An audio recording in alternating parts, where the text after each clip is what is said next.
नमस्कार, स्वागत है आपका दर्श न्यूज में। बिहार झारखंड से लेकर देश दुनिया की टॉप खबरों के साथ मैं दिव्यांशु। खबरों की तरफ विस्तार से बढ़ेंगे, लेकिन सबसे पहले एक नजर हेडलाइंस पर। दिल्ली के इंद्रलोक में बवाल के बाद एक्शन। सड़क पर नमाज पढ़ रहे लोगों को लात मारने वाला पुलिसकर्मी सस्पेंड। वायनाड से राहुल गांधी, राजनांदगांव से भूपेश बघेल। कांग्रेस ने लोकसभा चुनाव के लिए जारी की पहली लिस्ट। मणिपुर में एक और आर्मी ऑफिसर का अपहरण। जूनियर कमीशन्ड ऑफिसर को घर से उठाया, अब तक कोई खबर नहीं। पटना में आरजेडी एमएलसी विनोद जायसवाल के आवास पर आयकर विभाग की छापेमारी। कोलकाता से आई आईटी टीम कर रही छापेमारी। इंग्लैंड के खिलाफ अंतिम टेस्ट में मजबूत स्थिति में पहुंचा भारत। कप्तान रोहित और शुभमन गिल ने बनाया शतक। भारत ने बनाई 255 रनों की बढ़त। अब खबरें विस्तार से। देश की राजधानी दिल्ली इंद्रलोक इलाके का एक वीडियो वायरल होने के बाद दिल्ली पुलिस एक्शन में आ गई और आरोपी पुलिस उप निरीक्षक को निलंबित कर दिया है। दरअसल आज यानी शुक्रवार को दिल्ली के इंद्रलोक इलाके में जब लोग शुक्रवार को सड़क पर जुमे की नमाज अदा कर रहे थे, उस समय आरोपी पुलिसकर्मी ने लोगों से आपत्तिजनक व्यवहार किया था। पुलिसकर्मी की अभद्रता वाला वीडियो भी सोशल मीडिया पर खूब वायरल हो रहा है। वीडियो में पुलिसकर्मी नमाज अदा कर रहे लोगों को लात मारता नजर आ रहा है। लोकसभा चुनाव 2024 के लिए कांग्रेस ने आज उम्मीदवारों की पहली सूची जारी कर दी है। इस लिस्ट में राहुल गांधी, भूपेश बघेल समेत 39 उम्मीदवारों के नाम हैं। राहुल गांधी केरल की वायनाड लोकसभा सीट से मैदान में उतरेंगे। यूपी की अमेठी सीट पर अभी सस्पेंस है, क्योंकि चुनाव समिति की बैठक में अभी यूपी की सीट तय नहीं हुई है। इसके अलावा छत्तीसगढ़ के पूर्व मुख्यमंत्री भूपेश बघेल को छत्तीसगढ़ की राजनांदगांव सीट से उम्मीदवार बनाया गया है।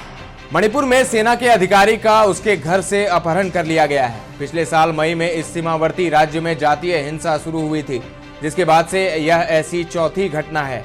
एनडीटीवी की रिपोर्ट के मुताबिक इस जवान की पहचान जूनियर कमीशन्ड ऑफिसर यानी जेसीओ कोनसम खेड़ा सिंह के तौर पर हुई है, जो थौबल जिले के रहने वाले हैं। बताया जा रहा है कि आज सुबह 9 बजे एक वाहन में सवार होकर कुछ अज्ञात लोग आए और उनको घर से ही उन्हें अगवा कर लिया। इसकी सूचना सुरक्षा एजेंसियों को दे दी गई है और जेसीओ को लेकर तलाशी अभियान शुरू हो गया है।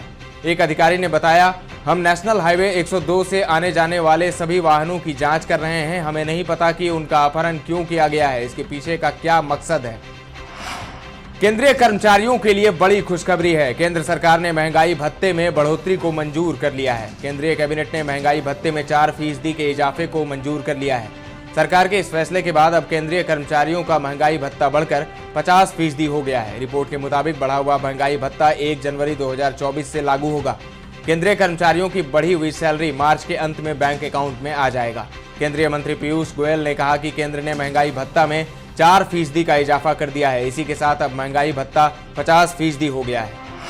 अमेरिका की तरफ से चीन और भारत के साथ संबंधों पर बड़ा बयान सामने आया है। अमेरिकी राष्ट्रपति जो बाइडेन ने कहा है कि उनका देश अनुचित आर्थिक व्यवहार, ताइवान, जलडमरू मध्य में शांति व सुरक्षा के लिए चीन के खिलाफ खड़ा है और भारत जैसे सहयोगियों के साथ अपनी साझेदारी को और मजबूत कर रहा है।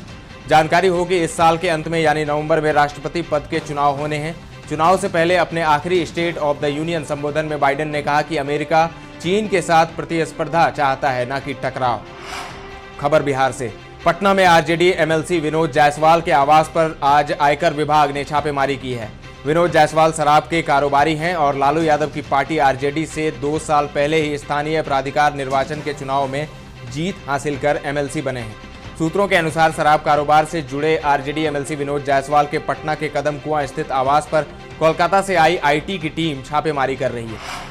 राबड़ी देवी, अब्दुल बारी सिद्दीकी, उर्मिला ठाकुर, फैसल अली के अलावा माले से शशि यादव के नाम पर मुहर लग गई है। बिहार विधान परिषद चुनाव में महागठबंधन की ओर से 5 उम्मीदवार मैदान में होंगे, जिसमें राजद के 4 और भाकपा माले की 1 महिला उम्मीदवार अपनी दावेदारी पेश करेंगी। राजद की ओर से 4 प्रत्याशी पूर्व मुख्यमंत्री राबड़ी देवी, पूर्व मंत्री अब्दुल बारी सिद्दीकी, पार्टी प्रदेश प्रवक्ता सह महिला राजद की पूर्व प्रदेश अध्यक्ष डॉक्टर उर्मिला ठाकुर, शिवहर संसदीय क्षेत्र के पूर्व उम्मीदवार फैसल अली के नाम पर मुहर लग गई है।